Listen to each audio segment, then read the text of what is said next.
नमस्कार दोस्तों, मैं विजय तिवारी। स्वागत है आपका हमारे YouTube channel the book society में, जहां हम आज की क्लास में सब्जेक्ट कोड BESC 132 के चैप्टर नंबर 2 की चर्चा करेंगे। चैप्टर का नाम है शैक्षिक आयोग एक समीक्षा। बेसिकली चैप्टर में हमें यह बताया जाएगा कि विश्वविद्यालय शिक्षा आयोग का गठन किन कारणों से किया गया और विश्वविद्यालय शिक्षा आयोग ने शिक्षा व्यवस्था में सुधार के लिए किन किन मुद्दों को उठाया। इसी प्रकार से माध्यमिक शिक्षा आयोग और राष्ट्रीय ज्ञान आयोग का भारतीय शिक्षा में क्या योगदान रहा है और इन्होंने किन किन डिमांड्स को उठाया है कि इन डिमांड्स को अगर पूरा कर दिया जाए तो शायद एक बेहतर शिक्षा प्रणाली की स्थापना हो सके। तो चलिए जानते हैं चैप्टर में। सबसे पहले चैप्टर में एक इंट्रो दिया गया है जिसे हमें पढ़ने की ज़रूरत नहीं है, क्योंकि ये इंट्रो यही बताता है कि पिछले चैप्टर में हमने क्या पढ़ा और इस चैप्टर में हम क्या पढ़ेंगे। चैप्टर की शुरुआत जो होती है वो यहाँ से होती है कि विश्वविद्यालय शिक्षा आयोग का गठन और इसने क्या क्या सुझाव दिए और किन सुझावों पे अमल किया गया है और राष्ट्रीय जो ये विश्वविद्यालय शिक्षा आयोग था इसका क्या महत्व है। तो जैसा कि हम सभी जानते हैं कि आज़ादी के बाद हमें एक ऐसे समाज का निर्माण करना था जो कि साक्षर समाज हो, क्योंकि आज़ादी के समय केवल 15% हमारी साक्षरता दर थी, केवल 15% हम पढ़े लिखे थे, 85% जनता अशिक्षित थी। ऐसे में समाज का जो विकास करना था, एक समानता पर आधारित जो विकास करना था, उसके लिए एक ऐसी शिक्षा व्यवस्था की ज़रूरत थी जो कि न सिर्फ वर्तमान पीढ़ी बल्कि आने वाली पीढ़ियों के विकास में भी सहायक हो। इसी के लिए डॉक्टर सर्वपल्ली राधाकृष्णन की अध्यक्षता में विश्वविद्यालय शिक्षा आयोग का गठन किया गया, जो कि बनारस हिंदू विश्वविद्यालय के पूर्व कुलपति थे, प्रतिष्ठित विद्वान थे और आगे चलकर भारत के दूसरे राष्ट्रपति भी बने। कौन? डॉक्टर सर्वपल्ली राधाकृष्णन, जिनके जन्मदिवस पर हम टीचर डे भी मनाते हैं। ऐसे में डॉक्टर सर्वपल्ली राधाकृष्णन आयोग ने, यानी कि विश्वविद्यालय शिक्षा आयोग ने 1949 में अपनी रिपोर्ट संसद के सामने दी। आयोग को विश्वविद्यालय शिक्षा के उद्देश्य, विश्वविद्यालयों में अध्ययन का सिलेबस यानी कि पाठ्यक्रम का क्या माध्यम होना चाहिए, शिक्षा का क्या स्तर होना चाहिए, शिक्षकों की सेवाओं की स्थिति क्या होनी चाहिए, रिसर्च को कैसे बढ़ावा दिया जा सकता है, इन सबसे संबंधित पहलुओं पर अपने सुझाव देने के लिए कहा गया। यानी कि आयोग को क्या काम दिया गया कि हाँ भाई, विश्वविद्यालय शिक्षा का क्या उद्देश्य होना चाहिए, विश्वविद्यालय के माध्यम में जो सिलेबस होगा उसका मीडियम क्या होगा, इंग्लिश, हिंदी या फिर अन्य, शिक्षा का स्तर क्या होना चाहिए, जो टीचर्स होंगे, जो शिक्षक होंगे, प्रोफेसर्स होंगे, उनकी सेवा की स्थिति क्या होगी और ज्ञान, विज्ञान और अनुसंधान को बढ़ावा कैसे दिया जा सकता है उच्च शिक्षा में। ये सब काम आयोग को सौंपे गए। आयोग ने एक अच्छा खासा समय लिया और 1949 में जो अपनी रिपोर्ट दी उसमें उन्होंने निम्नलिखित उद्देश्य निर्धारित किए। सबसे पहला उन्होंने उद्देश्य ये रखा कि भाई, ज्ञान को विकसित करके हमें ऐसा ज्ञान चाहिए जो लोगों की योग्यताओं को बढ़ावा दे, जो लोगों को उनके अधिकारों के प्रति जागृत करे, लोकतंत्र के लिए लोगों को प्रशिक्षित करे, हर एक बंदा राजनीति में और सेवा में अपनी भागीदारी को स्थापित कर सके। शिक्षा ऐसी होनी चाहिए मन में निडरता लेकर आए। देखिए, शिक्षित व्यक्ति अगर समाज में अन्याय को देख रहा है और डर जा रहा है तो उसकी शिक्षा बेकार है, क्योंकि शिक्षा ही तो मन में निडरता लाती है। ये विवेक की क्षमता को बढ़ाए, उद्देश्य की अखंडता को बढ़ाए, सांस्कृतिक विरासत के बारे में हमें परिचित होना चाहिए कि हमारे देश की कैसी सांस्कृतिक विरासतें हैं, उनकी रक्षा में कैसे करना चाहिए, और व्यावसायिक प्रशिक्षण देना चाहिए। क्योंकि आयोग ने ये कहा कि भाई, उस शिक्षा के लिए कम से कम इतने उद्देश्य होने चाहिए, यानी कि हमें एक ऐसी शिक्षा व्यवस्था करनी चाहिए जिसमें कम से कम इतने उद्देश्यों की पूर्ति हो। यानी कि जो आपको उच्च शिक्षा दी जा रही है, आप सब ग्रेजुएशन में हैं, तो आप अपने ज्ञान को विकसित करके आप पढ़ ही क्यों रहे हैं? आप पढ़ इसीलिए तो रहे हैं कि आप अपने जीवन की जो योग्यताएं उसे बढ़ावा दें, देश के समाज में भागीदारी करें। आपके मन में जो अधिकार नहीं पता तो डर जाते हैं, आपको निडर हों, आप अपनी बुद्धि का प्रयोग कर सकें, आपको अपने देश की सांस्कृतिक विरासत पता हो, और अगर आप व्यावसायिक शिक्षा ले रहे हैं तो आपको उस चीज़ का ही प्रशिक्षण हो। तो उच्च शिक्षा के कम से कम ये उद्देश्य होने चाहिए। अगर इन उद्देश्यों के लिए आप पढ़ रहे हो तो ठीक है, अगर इनमें से किसी उद्देश्य के लिए नहीं पढ़ रहे हो आप, तो आपकी शिक्षा बेकार है भाई। ऐसा विश्वविद्यालय शिक्षा आयोग अपनी मांगों में रख रहा है कि देश की जो शिक्षा होनी चाहिए उसका सिलेबस इस हिसाब से तैयार होना चाहिए कि वो इन उद्देश्यों की पूर्ति करें। इसके बाद दूसरी बात यह है कि किसी विश्वविद्यालय का सबसे महत्वपूर्ण कर्तव्य ये होता है कि वो अपनी शिक्षा का एक मानक तैयार रखे, क्योंकि जितना अच्छा शिक्षा का बेहतर मानक होगा उतना ही अच्छी वो यूनिवर्सिटी होगी। और इसके लिए आयोग ने कुछ सुझाव दिए कि हर एक यूनिवर्सिटी को, हर एक विश्वविद्यालय को अपने पाठ्यक्रम में इंटरमीडिएट परीक्षा के अनुरूप अपना सिलेबस रखना चाहिए, देखिए इंटरमीडिएट कॉलेज यानी कि 12 साल तक पढ़ाई पूरी होने के बाद ही उच्च शिक्षा में प्रवेश दिया जाना चाहिए। इंटर मतलब ऐसे 12th होती है। विद्यालय शिक्षा के 10 से 12 वर्षों के बाद छात्रों को अलग अलग व्यवसाय स्थानांतरित करने के लिए व्यावसायिक संस्थान खोले जा सकते हैं। जैसे कि हमको पता है कि हाँ भाई एक समय के बाद हम अपनी पढ़ाई उस हिसाब से करते हैं, एक सब्जेक्ट में करते हैं जिस सब्जेक्ट में हम निपुण होना चाहते हैं।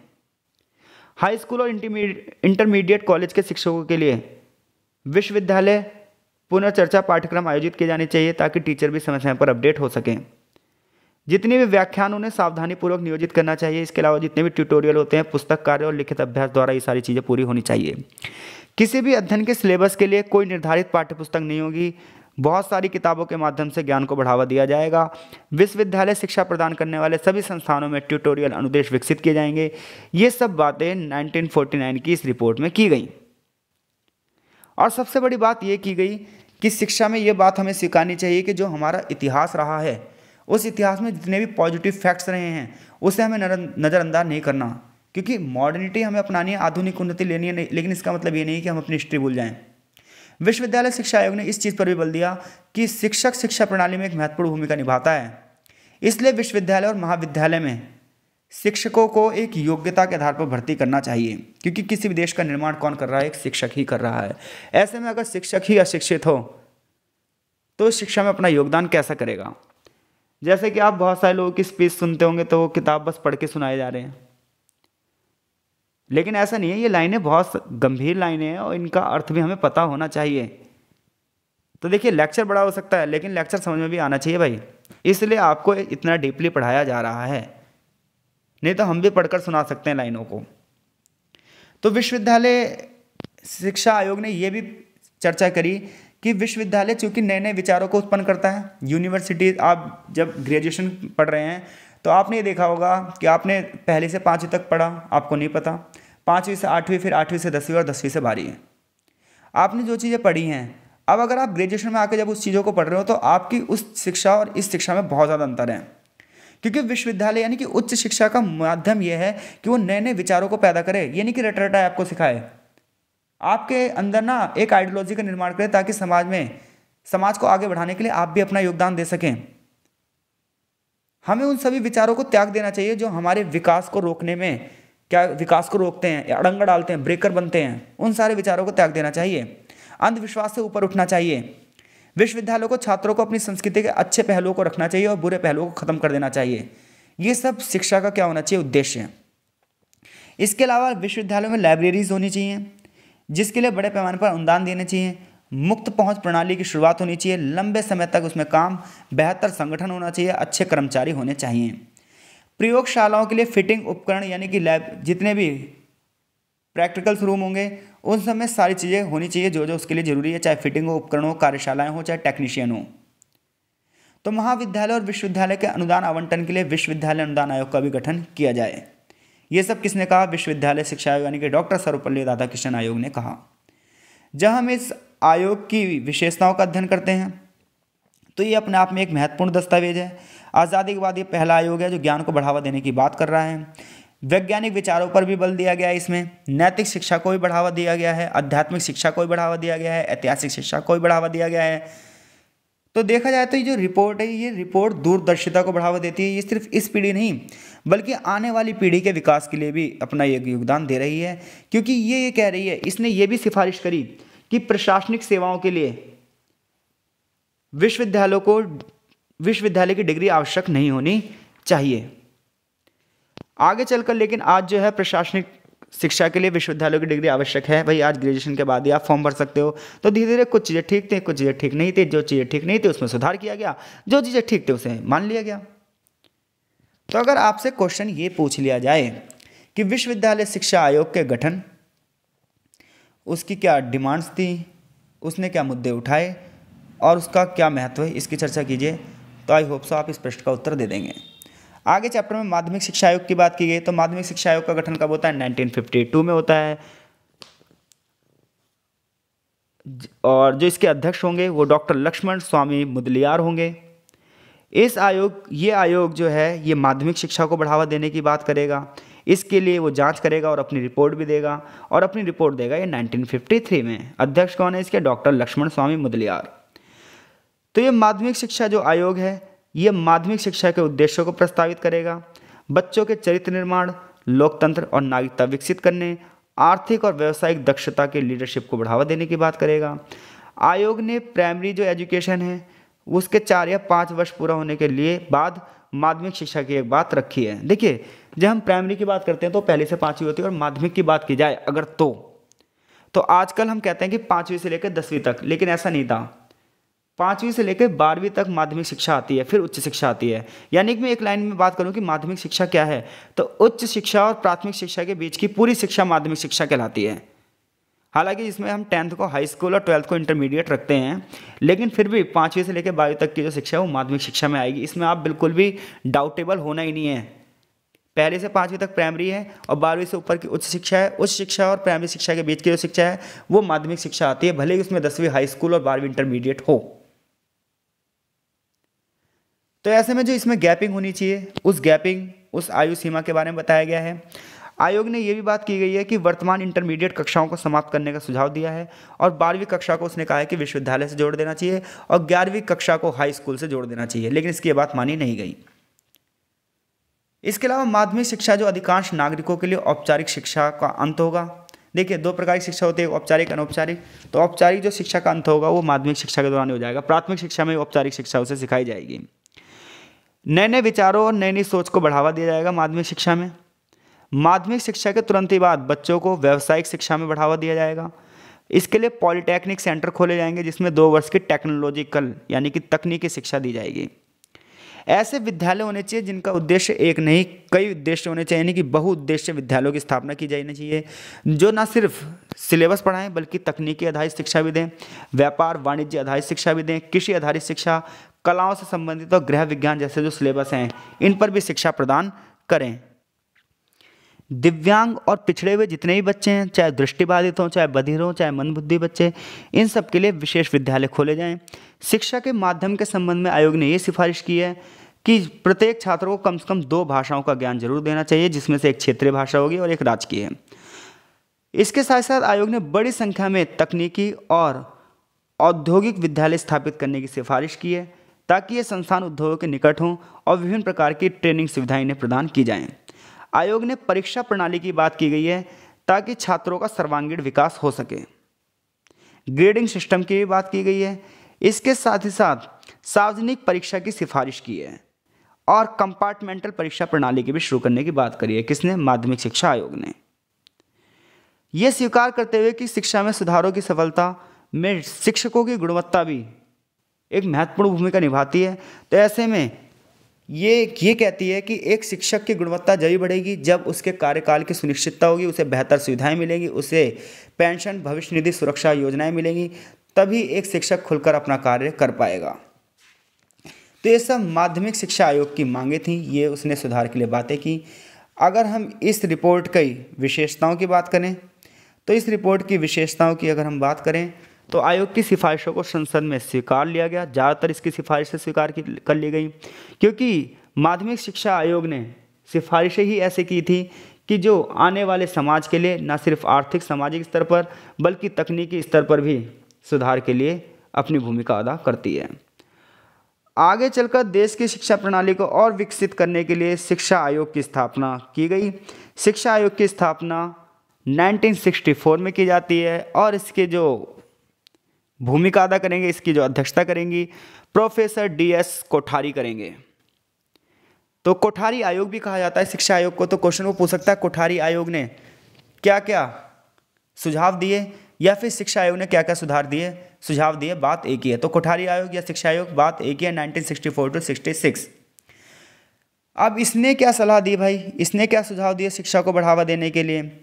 इसने कहा सबसे पहली बात यह है, इसमें बहुत अच्छी लाइन से शुरुआत करी है इन्होंने, कि भारत का भाग्य अब अपनी कक्षाओं में आकार ले रहा है। तो ऐसे में शिक्षा का महत्व कितना अच्छा होगा ये कोठारी आयोग बता रहा है कि राष्ट्र की सामाजिक आर्थिक आवश्यकताओं के हिसाब से शिक्षा होनी चाहिए। मानव पूंजी में निर्माण यानी कि उत्पादकता में वृद्धि होनी चाहिए। समाज और राष्ट्र के एकीकरण की बात होनी चाहिए। ऐसी किसी प्रकार की शिक्षा को बढ़ावा नहीं देना चाहिए जो देश की एकता और अखंडता को प्रभावित करे। आधुनिकीकरण को बढ़ावा देना चाहिए। ऐसी प्रथाओं में नहीं बंधे रहना चाहिए जो समाज को नीचे ले जाए। सामाजिक, नैतिक और आध्यात्मिक मूल्यों को विकसित करना चाहिए। आयोग ने पूरी तरीके से भारतीय शिक्षा प्रणाली के हर पहलू की जांच करी। शिक्षा को उत्पादकता से जोड़ने के लिए आयोग ने बहुत सारी सिफारिशें करी हैं। उसने विद्यालय शिक्षा के बुनियादी घटक की बात की है। उसने कहा है कि बचपन में ही बच्चे को विज्ञान का परिचय होना चाहिए। देखिए, हमारा देश ना अंधविश्वासों से भरा हुआ देश है और आज भी है, आज़ादी के इतने सालों बाद भी, क्योंकि शिक्षा ही किसी देश के निर्माण में एक महत्वपूर्ण भूमिका निभाती है, व्यक्ति के निर्माण में एक महत्वपूर्ण भूमिका निभाती है। तो ऐसे में अगर बच्चे को बचपन से ज्ञान विज्ञान का परिचय करवाया जाएगा तो एक बड़े स्तर पर ना सिर्फ अपने में और बल्कि समाज और देश के विकास में भी योगदान देगा।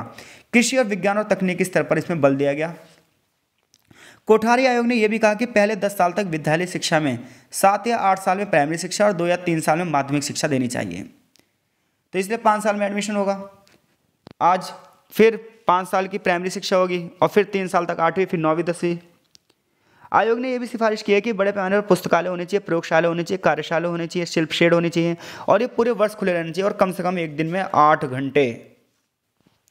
इतना ही नहीं, इन्होंने ये भी कहा है कि माध्यमिक विद्यालय और उच्च शिक्षण संस्थानों में बुक बैंक भी होने चाहिए। शिक्षण संस्थानों में 10% छात्रों को किताबों की खरीद के लिए सालाना छोटे अनुदान भी देने चाहिए। इस अवस्था में जितने भी प्रतिभाशाली छात्र हैं उनकी पहचान करनी चाहिए और उन प्रतिभाशाली छात्रों को छात्रवृत्ति जैसी योजनाएं भी देनी चाहिए। समय समय पर ऐसी प्रतियोगिताएं करवाएं ताकि हमें प्रतिभाशाली छात्रों के बारे में पता चल पाए। जिन छात्रों के पास पढ़ने के लिए पर्याप्त सुविधाएं नहीं है उनके लिए बड़ी संख्या में अध्ययन केंद्रों की स्थापना की जाए। इतना ही नहीं, इन्होंने ये भी कहा विद्यालय शिक्षा के राज्य बोर्ड के जो पाठ्यक्रम होंगे उन्हें 2 सेटों में तैयार करना चाहिए, उन्नत और सामान्य। यानी कि जो वैसे बच्चे हैं कमजोर उन्हें सामान्य सिलेबस होना चाहिए और जो बच्चे अच्छे हैं पढ़ाई में उनके लिए एक अलग सिलेबस होना चाहिए। जैसे कि इस समय नई शिक्षा नीति में गणित को यानी कि मैथमेटिक्स को इसी आधार पर तैयार किया गया है। शिक्षा ऐसी होनी चाहिए, शिक्षा में जब तक मूल्यांकन नहीं होगा, परीक्षा नहीं होगी, तब तक कभी शिक्षा अपने उद्देश्यों में सफल ही नहीं हो सकती। इसलिए मूल्यांकन का दृष्टिकोण होना चाहिए। विद्यालय स्तर पर 1:2:3 रेशो के अनुपात में 1:2:3 के अनुपात में शिक्षकों का वेतन होना चाहिए। यानी कि प्राइमरी लेवल पर 1 तो माध्यमिक लेवल पर उसका दुगना और विश्वविद्यालय लेवल पर 3। इस आयोग ने 60 साल के बाद शिक्षकों के लिए रिटायरमेंट की उम्र रखी है और 5 साल तक उनकी सेवा का विस्तार किया जा सकता है। यानी कि 60 साल में अगर रिटायर होता है लेकिन अगर खाली है जगह तो 5 साल तक उनकी सेवा को और बढ़ाया दिया जा सकता है। भारतीय शिक्षा सेवा की स्थापना सही दिशा में एक कदम है, ऐसा इसने माना है। और इस तरह अगर सेवा को उचित प्रकार से आयोजित किया गया तो इस प्रकार की सेवा शिक्षा प्रगति में सहायता देगी। निम्न प्राथमिक स्तर पर केवल एक भाषा में शिक्षा दी जानी चाहिए और आगे चलकर 2 भाषाओं को बढ़ावा देना चाहिए। ऐसा सब कौन कह रहा है? कोठारी आयोग। देखिए, केवल इतनी ही उसने अपनी जो मांगे हैं नहीं रखी थी, इतने सुझाव नहीं दिए थे, लेकिन हमारी किताब में शॉर्ट में थोड़ा सा पूरा सिलेबस जो पढ़ने के लिए हमें आप शिक्षा आयोग की वेबसाइट पर जा सकते हैं और इसकी पूरे का पूरा प्रिंट निकाल सकते हैं अगर आप ज़्यादा पढ़ना चाहते हैं। चैप्टर के एंड में बताया भी गया है कि अगर आपको विस्तृत पढ़ना है तो आप ये किताबें पढ़ सकते हैं। कोठारी आयोग का महत्व क्या है? तो कोठारी आयोग की जो सिफारिशें थीं वो भारतीय जो शिक्षा नीति है उसमें एक बहुत बड़ा योगदान देती हैं और वर्तमान में जो शिक्षा प्रणाली है वो कहीं ना कहीं कोठारी आयोग से ही संबंधित है। कोठारी आयोग की जो सिफारिशें थी उनमें से कुछ सिफारिशों को लागू किया है जिसमें बारे में यहाँ लिखा हुआ है, जैसे कि राष्ट्र नीति संकल्प, शिक्षा के नए अनुक्रम, उच्चतर माध्यमिक शिक्षा का व्यवसायीकरण, विद्यालय स्तर पर कार्य अनुभव, शैक्षिक संस्थानों में बुक बैंक की सुविधा। यहाँ पर ये छोटे छोटे जो पॉइंट लिखे हैं आप अपनी किताब से पढ़ सकते हैं। इसमें कुछ नहीं, बस ये पॉइंट्स रटने हैं अगर आपको ये याद हो जाए तो। अदरवाइज अच्छे अच्छे जो शिक्षा से रिलेटेड चीज़ें हो सकती हैं वो आप लिख देना। मोस्टली चीज़ें ये होंगी। सबसे बड़ी बात ये थी कि शिक्षा पर बजट में 6% खर्च करना चाहिए। हालांकि इन चीज़ों को लागू तो कर दिया गया है लेकिन सरकार द्वारा इन पर कभी ज़्यादा ध्यान नहीं दिया गया, इसलिए आज भी आज़ादी के इतने सालों बाद देश की शिक्षा व्यवस्था ज्यों की त्यों बनी हुई है। आगे राष्ट्रीय ज्ञान आयोग 2005, तो ज्ञान पूंजी का उपयोग करने और बनाने के लिए राष्ट्र की क्षमताओं को बढ़ावा देना चाहिए, मनुष्य की क्षमताओं को बढ़ावा देना चाहिए, नागरिक को सशक्त करना चाहिए और सक्षम बनाना चाहिए। और ऐसा जब भी हो सकता है जब शिक्षा सिर्फ मानव के मन मस्तिष्क नहीं बल्कि समाजीकरण को भी बढ़ावा दे। तो राष्ट्रीय ज्ञान आयोग 2005 में बना, जिसे हम NKC भी कहते हैं। 13 जून 2005 को इसका गठन होगा। 3 वर्षों की समय सीमा होगी, यानी कि 2008 तक, 2 अक्टूबर 2005 से 2 अक्टूबर 2008 तक के लिए आयोग होगा। भारत का प्रधानमंत्री इनके सलाहकार के रूप में कार्य करेगा। राष्ट्रीय ज्ञान आयोग शिक्षा, विज्ञान, तकनीकी, कृषि, उद्योग और ई-गवर्नेंस पर ध्यान देगा। इस आयोग ने जो बात की है ये कहा है कि शिक्षा प्रणाली को मजबूत करना चाहिए, शिक्षा में नवाचार को बढ़ावा चाहिए, यानी कि नई नई तकनीक को बढ़ावा देना चाहिए। स्वास्थ्य, कृषि, उद्योग, इन क्षेत्रों में शिक्षा को बढ़ावा देना बहुत ज़्यादा जरूरी है। शासन को मजबूत करने के लिए ई-गवर्नेंस को बढ़ावा देना होगा और तकनीकों का बढ़ावा, क्योंकि किसी भी देश की सुरक्षा व्यवस्था उस देश की तकनीक पर आज के टाइम पर निर्भर करती है। वैश्विक क्षेत्र में ज्ञान प्रणालियों के बीच में आदान प्रदान को बढ़ावा देना होगा। राष्ट्रीय ज्ञान आयोग में अध्यक्ष सहित 6 सदस्यों को सम्मिलित किया गया। राष्ट्रीय ज्ञान आयोग की जो प्रमुख मांगे थी, जो प्रमुख सुझाव थे, वो ये थे। आयोग ने कहा कि उच्च शिक्षा प्रणाली के अवसरों को बड़े पैमाने पर विस्तार किया जाए। लगभग 1500 विश्वविद्यालय जो भारत के 2015 तक कम से कम 15% के नामांकन अनुपात प्राप्त करने में सक्षम हों। आयोग ने उच्च शिक्षा के लिए नियमन प्रणाली को बदलने की सिफारिश भी की है। आयोग ने सार्वजनिक खर्च को बढ़ाने की बात भी की है। आयोग ने 50 नए राष्ट्रीय विश्वविद्यालयों को स्थापना करने की बात की है। आयोग ने वर्तमान संदर्भ में जितने भी महाविद्यालय हैं उसकी उपयोगिता पर संदेह उठाया कि ये विश्वविद्यालय सही से कार्य नहीं कर रहे हैं। उच्च शिक्षा के विस्तार की बात की है और इसने कहा है उच्च शिक्षा ऐसी होनी चाहिए जो लोग बच्चों में प्रतियोगिता को बढ़ावा दे। राष्ट्रीय ज्ञान आयोग ने सिफारिश की कि शिक्षा के अधिकार की पुष्टि करने वाले केंद्रीय कानून की भी जरूरत है। राष्ट्रीय ज्ञान आयोग ने यह भी कहा कि भाषा के रूप में अंग्रेजी की शिक्षा बच्चे की पहली भाषा होनी चाहिए जो क्लास 1 से शुरू हो, ताकि बच्चा ना सिर्फ हमारे स्तर पर बल्कि नेशनल और इंटरनेशनल लेवल तक आगे बढ़ सके। राष्ट्रीय ज्ञान आयोग ने कुछ प्रमुख क्षेत्र जैसे कि पानी, ऊर्जा, पर्यावरण, शिक्षक, बायोडायवर्सिटी, स्वास्थ्य, कृषि, रोजगार, नागरिकों के अधिकार आदि पर भी विशेष पोर्टल निर्माण के प्रस्ताव जारी किया है। राष्ट्रीय ज्ञान आयोग ने निजी और सार्वजनिक दोनों क्षेत्रों में स्वास्थ्य देखभाल की भी बात की है। यानी कुल मिलाकर टेक्निकल शिक्षा को बढ़ावा देने की बात कर रहा है कौन? राष्ट्रीय ज्ञान आयोग। तो राष्ट्रीय ज्ञान आयोग का अगर हम एक मूल्यांकन करें तो राष्ट्रीय ज्ञान आयोग की सिफारिशों के आधार पर संस्कृति विभाग ने केंद्रीय क्षेत्र योजना के रूप में एक राष्ट्रीय पुस्तकालय मिशन NML की स्थापना का प्रस्ताव रखा। सरकार ने 75 करोड़ रुपए का खर्चा करने की बात भी की इसमें। इसके अलावा मैसूर मिशन को लागू करने के लिए एक नोडल एजेंसी थी कौन? CIIL। 25 राज्यों ने अंग्रेजी को कक्षा 1 के विषय के रूप में प्रारंभ भी किया है। NCERT और CIEFL की मदद से MHRD राज्य और केंद्रशासित प्रदेशों के विद्यालयों में अंग्रेजी शिक्षा को बढ़ावा देने की चीज़ें बात कर रहा है। बच्चे को सन 2009 के एक्ट के माध्यम से निःशुल्क और अनिवार्य शिक्षा का प्रावधान भी किया गया है। ये सब राष्ट्रीय ज्ञान आयोग के सिफारिशों के बाद ही किया गया है। तो आगे चैप्टर में एक निष्कर्ष यानी कि एक सारांश दिया हुआ है।